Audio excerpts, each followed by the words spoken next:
Hello and welcome everybody to our YouTube series on free agency. Each episode will look into the dealings within a single division, and if you like our content, please hit the like and subscribe button. It is free after all.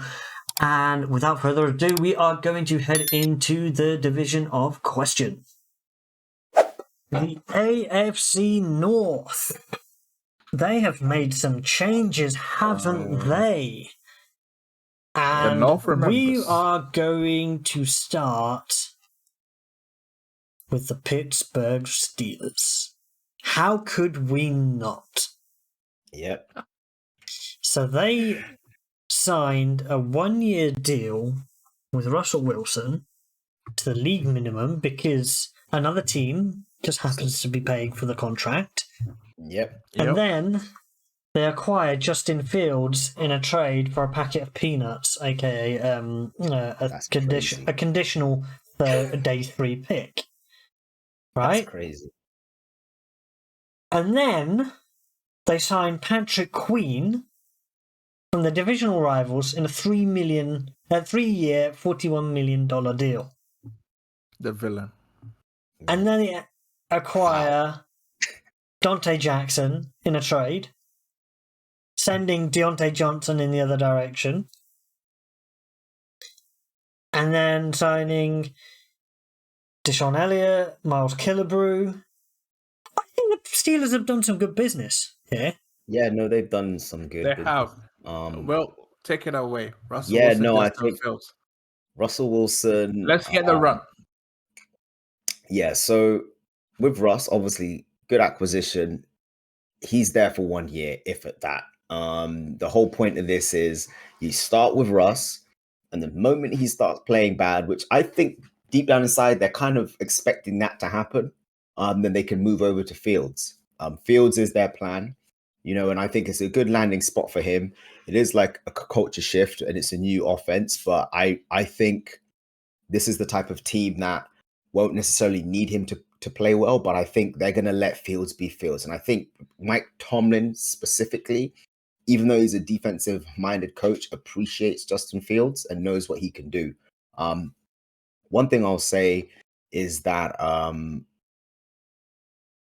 this team could turn around very quickly because they've got a defense. They have a Hall of Famer on that defense that can play lights out. Every time they had games, they lost games, but these weren't blowout games. They were close. We're talking like 2-score. Cardinals blew them out.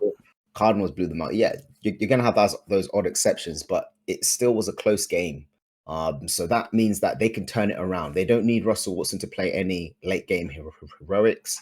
They just need him to hold that team together and hand the ball and eventually pass on to Justin Fields. What Russell Wilson is doing now, he's actually auditioning for his next head coaching role. Not head coaching role, starting QB role this season. But he's 35 years old, so he's still got. I reckon this could be his last stop, depending on how he plays. No one's going to feel sorry for him. He's made enough money. He's had success. He has Sierra as a wife. Like he's good. You know what I mean? He doesn't have anything to really worry about. You know what? Yeah. I actually think Russell Wilson is going to play well for the Steelers. I actually think so. I can see that. I think they brought Arthur Smith in as the OC this offseason from the Falcons. He wasn't a good head coach, but Arthur Smith's track record as an OC is he very just good. Better not treat he better not treat George Pickens like he treated Bijan Robinson and say, "I'm going to use him as a decoy." I think he's not going to do that. Something was going on. Some head coaches, right? Some OCs, when they become head coaches, they get paralysis by analysis, whereby they just do the most complete thing. But when he was OC with the Titans at the Vrabel, what AJ Brown was having 1,000-yard seasons and was, being a good receiver under Arthur Smith as OC. Remember that? He was the one calling the plays then. What I'll say is they need to improve that wide receiver room. Because behind George Pickens, there's not a lot. Yeah. Van Jefferson is the next best one. And is good. But they would do. The one thing they got to give credit to Steelers is that in the draft, they always find good receivers. Their track record of drafting, and I think they're going to add two or three at least 2 receivers in the draft, not in the first round, but maybe second, third, fourth. They found Antonio Brown in the 6th round, and he was a big superstar for a good 6 to 8 years in the league. Pickens right now as well is on that Pickens rise. is gonna take Pickens is gonna take over Russell Wilson, right? What I think is that Russell Wilson will play well. I give Russell Wilson maybe 3 years of playing very good for the Steelers, and then Justin Fields will come in, because right now I see just. Wait, let me finish. He's not. I think me and Will are probably on the same page here compared to you, Peter. I think Russ is not finishing the season as starter. Okay, we'll wait to find out. But here's where I'm coming from. You guys need to understand something. Russ is going to the Steelers to play in an offense that it's almost like he and Arthur Smith are gonna be hand in hand. He's not gonna be asked to strictly play from the pocket like Sean Payton wanted. He's going back to how he played when he was at Seattle, where he can ad-lib, scramble, make plays off schedule, that kind of thing. That's what Russ is gonna do. Forget about the Broncos Russ, right? He's gonna get back to being Seahawks Russ. And Steelers country, let's ride. Yeah, and then he has George Pickens, Van Jefferson, they're drafting more receivers. And Freiermuth as well as a great safety blanket as well. Exactly, as well. So maybe not 3 years, but I give Russ at least minimum this season and maybe next season. And then Fields take over. Here's the thing. People need to understand something here. Fields going to the Steelers, Justin Fields is going to be an even better Geno Smith, right? A lot of people need to understand, in NFL, not all quarterbacks start off great. Some people become great quarterbacks halfway through their career. Fields' upside is so much higher than it's not any even of these. close. This is an I agree. His upside is so much greater than Geno. But here's the thing, though. Fields needs an organization. Like Russell Wilson is someone that Mike Tomlin will get us right. He'll tell Russ that you're here, you're our starter, but I expect you to help Fields grow as well. So within 2 years, Fields will be ready to play quarterback. Like Justin Fields is immensely talented. Yeah, but don't forget, he might not end up. He may not be there because don't forget, the end of his rookie contract will come. Yeah, I don't think there's a lot. No, but don't you get me need to wrong. In understand terms of preparation, yeah, but I don't think Russ is necessarily going to help Fields. Mr. has his own office, has his own parking spot. I mean, he doesn't have that with the Steelers, though. He hasn't given him all of that. Yeah, no, I understand. Him that. I understand that, but Russ doesn't. They gave him that in Denver. He's not getting that under Mike Tomlin, like for real. Yeah, that's not going to happen. Yeah, I know. But all I'm saying is that I feel as though, like, Justin Fields basically said, like, look, last season he said this isn't the right offense for me. He all but said that in his press conference. The rest of that all the players on that Chicago Bears team, they all knew he was a good player. They knew who he was. They know how good he is. It was just the organization and the fans that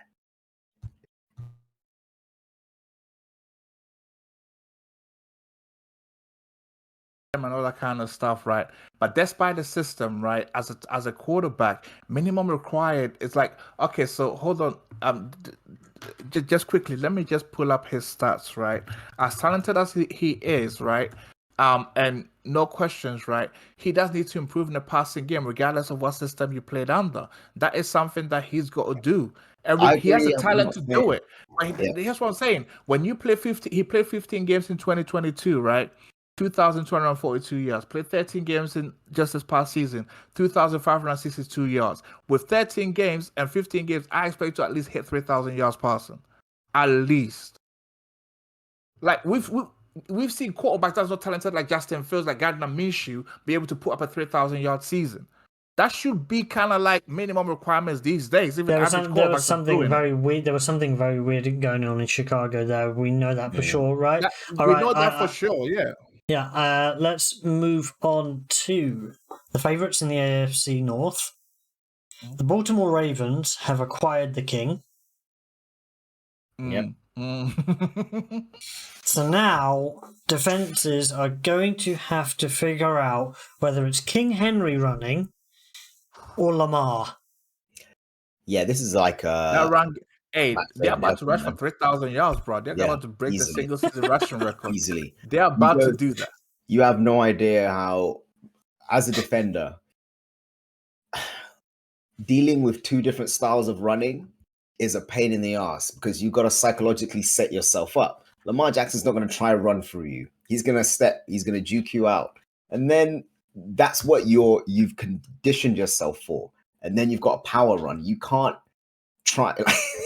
Bro, Derrick Henry's just going to go straight through you. So there's nothing more exhausting as a defender, trust me, I know, than having to adjust for two different running styles.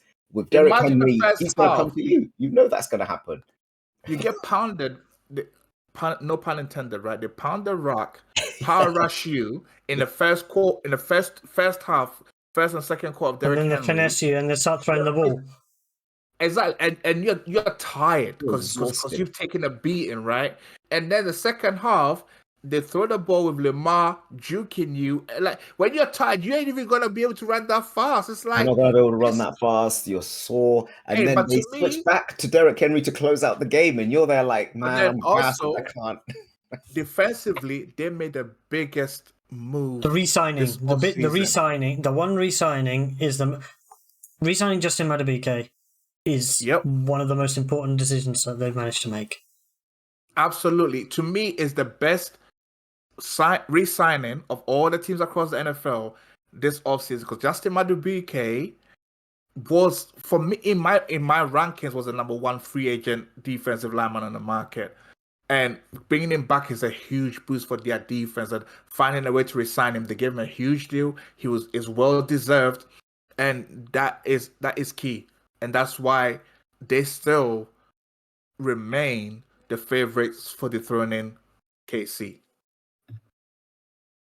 Now, it's going to be interesting because obviously they've lost Patrick Queen, who was a very important part of that defensive side, and who they replace him with. You'd expect them going to that's a big player because the one thing about the Baltimore defense is all three sections worked together in unison. That's why they were so mean. So let's see how they tackle that, because I think Queen's he's a big loss, but keeping Madubuike and acquiring Derrick Henry puts them in a better stead than the last year.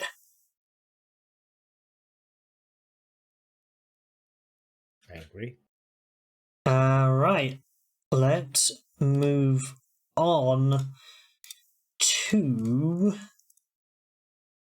the Cincinnati Bengals. Now, the Cincinnati Bengals have a bit of a situation on their hands at the moment because T. Higgins received a non-exclusive franchise tag, but has also requested a trade.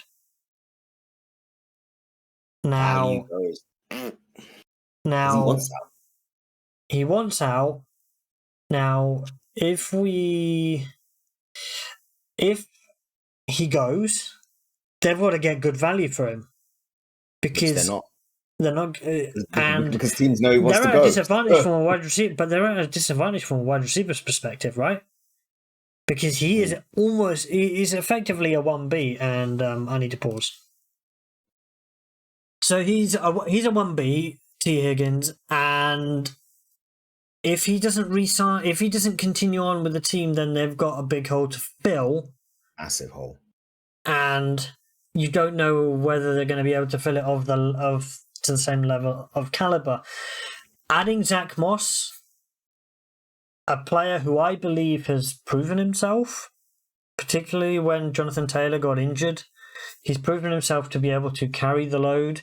So I think that's a good player for them to add into their backfield. And adding another player, Mike Gesicki, as well. Good tight end, someone who will be able to, he's more of a receiving tight end than a blocking tight end, so he will be good to mesh with Joe Burrow. They've also added Sheldon Rankins on a 2-year, $26 million deal, and added Geno Stone. Thoughts on the Bengals off-season, because they obviously lost They sent away their running back, and now his name has gone out. Joe Mixon. He's a Giant, I believe.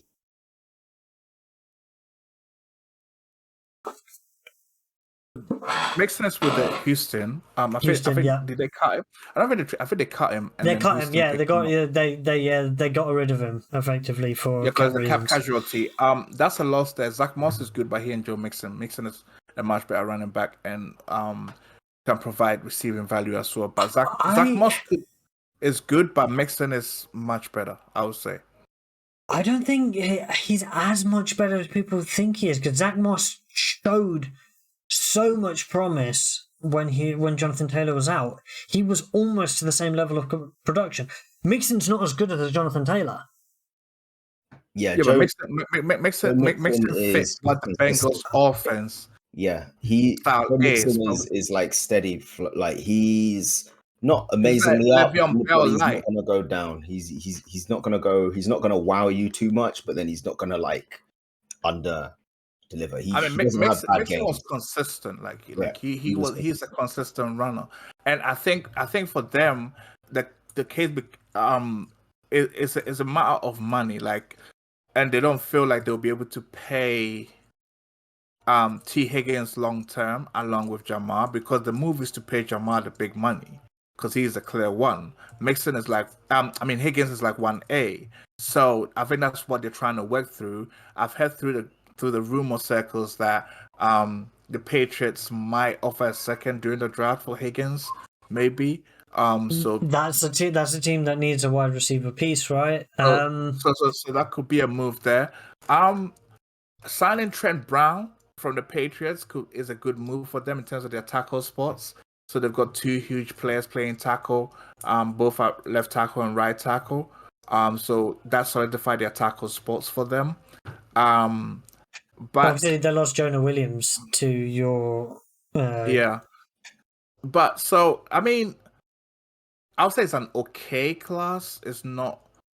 They need to make some. They need to make some moves in the draft to be able to fill these holes properly, right? They haven't fully dissected the team. They've just made some kind of like evolution, not completely like revolutionizing the team, but it's not a bad free agency class. It's okay and it fits what they need. So far, I wouldn't say. It puts them right where they are at the start, if that makes if you get what I mean. So it's not up and it's not down. It's sort of like they've stayed and replaced certain things that they've lost. But the draft is what's going to be key for them if they're gonna, and as long as if Burrow can remain healthy for the whole year, they have a shot because he's good. All right, let's move on to the final team of the AFC North. And the Cleveland Browns, I think the marquee piece of business was acquiring Jerry Jeudy in a trade with the Broncos. Now, I have a lot to say about this one. Peter, please take us away. Come on. So, Jerry Jeudy, it falls into the realm of the things that Cleveland does, and only in Cleveland that Cleveland does these things that you don't understand. You trade for Jerry Jeudy for 4th and 6th round picks, and then you hand him a 3-year contract, $58 million with $41 million guaranteed, which averages to $19 million a year. For a wide receiver that he's never had 1,000 yards receiving, he's never proven that he's the guy. And he's your wide receiver too, because Amara is the one. Exactly, and you're paying him. If I'm paying you $19 million, that's almost one money, because it's only like $2-3 million off the current going for wide receiver ones these days. That is almost wide receiver one money for some teams. And I don't understand. And last year he had 758 yards, 2 touchdowns. He's only had 11 touchdowns in his career. Plus he's had countless work ethic issues. I just feel for the amount of for the picks, you could have literally drafted a guy in the later rounds that could potentially be as good, if not better. Jerry Jeudy's underperformed his whole career. The talent is there, but he can't piece it together. He's had multiple years. I don't even think the talent is there. There's nothing more to see. Like, usually you have to adjust to the NFL game, and that's something he hasn't been able to do. There's no point in hoping for more. So now he has his money. So what motivation does he have? If he plays like that in a contract year, how do you think he's going to play where it's just another normal year in the league? He has his money now. This is Jerry Jeudy's last stop. He'll probably play maybe 2 years, and then that's it. Oh, Jeudy's not exactly that. He's young. Yeah, but he's not good enough. He's 24 years old. Yeah, I mean, that means when he came to the league at the age of 1, 2, 3, 4. So he's played 4 seasons so far. He came to the league at the age of 20, or maybe very, very, very young 20. He had just turned 20 when he came to the NFL. And he was a first-round pick, and it's been very underwhelming because for what he's produced is nowhere near what the Broncos expected when they drafted him in that draft class, and I can't understand big issues why Cleveland would do that. Second year, only started 5 games. Fourth year, started 11 games out of the 16 that he played in. He needs to be on the field more. And plus, he has a bad injury record too. So attitude issues. His back and forth with future Hall of Fame wide receivers. He's back and forth with them, and like he's been noted as saying, like, talking down on them and whatnot. These are your peers, and they gave a breakdown of your play. Those players are peers. These are your mentors. These are your mentors. They've achieved something. You've never achieved nothing. You know what I mean? So it's those things put together. Like, look, Antonio Brown had the same kind of attitude, but the difference is Antonio Brown produced. He was arguably the best receiver for a 5-year stretch in the league. It wasn't even close. Jerry Jeudy's not that guy. So he's got the same AB attitude, zero production.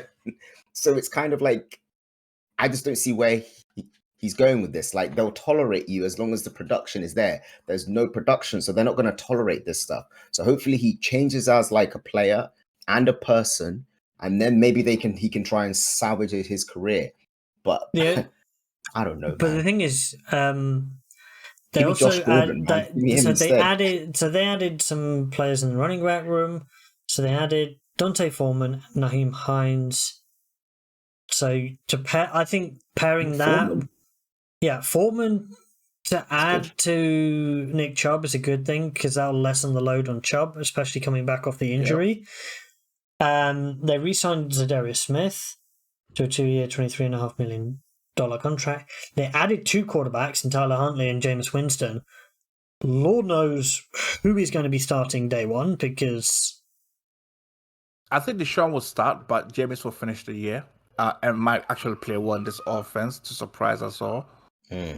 It's it's a weird one, and just the Browns don't look like they're going anywhere fast, and we'll just see what they do to supplement with this in the with their draft class I mean, outside free agency, just the Jerry Jeudy one alone is a downgrade. They downgraded in free agency. I'm sorry. All right. This is like a typical Browns activity, bro. It's certainly Browns being Browns.